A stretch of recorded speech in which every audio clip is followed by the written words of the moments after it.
Hello everyone, আসসালামু আলাইকুম। কেমন আছেন সবাই? আশা করছি খুব ভালো আছেন। আমিও খুব ভালো আছি আল্লাহর রহমতে।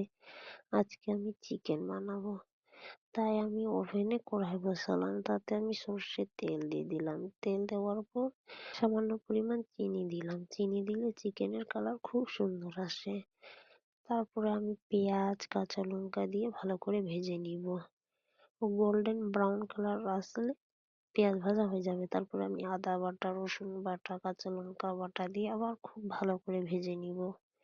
ভেজে নেওয়ার পর গুঁড়ো মশলা অ্যাড করবো। গুঁড়ো মশলার মধ্যে জিরে গুঁড়ো, ধনে গুঁড়ো, হলুদ গুঁড়ো, শুকনো লঙ্কা গুঁড়ো, লবণ, তেজপাতা, গরম মশলা সবকিছু দিয়ে ভালো করে ভেজে নিব। মশলা কষিয়ে নিব।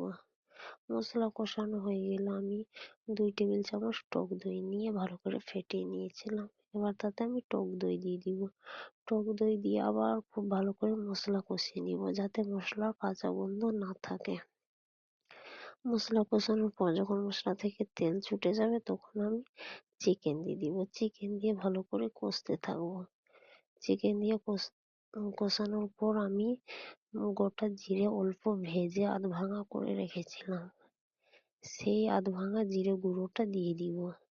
আধভাঙা জিরে গুঁড়ো দিলে চিকেনের টেস্ট খুব ভালো লাগে। আপনারাও প্লিজ ট্রাই করবেন। দিয়ে ভালো করে আমি চিকেনকে কষাতে থাকবো। কষানোর পর যখন দেখবো চিকেনের কালার চেঞ্জ হয়ে যাবে, একটু লাল কালার হয়ে যাবে খুব সুন্দর, তখন ভাববো আমার চিকেন কষানো হয়ে গেছে।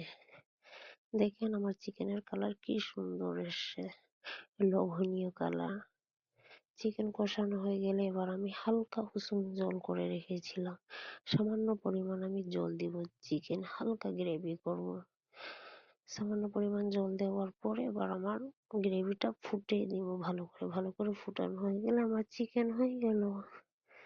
খুব ভালো হয়েছিল আজকের চিকেন খেতে। সবাই খুব ভালো থাকবেন। টাটা, বাই বাই, আসসালামু আলাইকুম।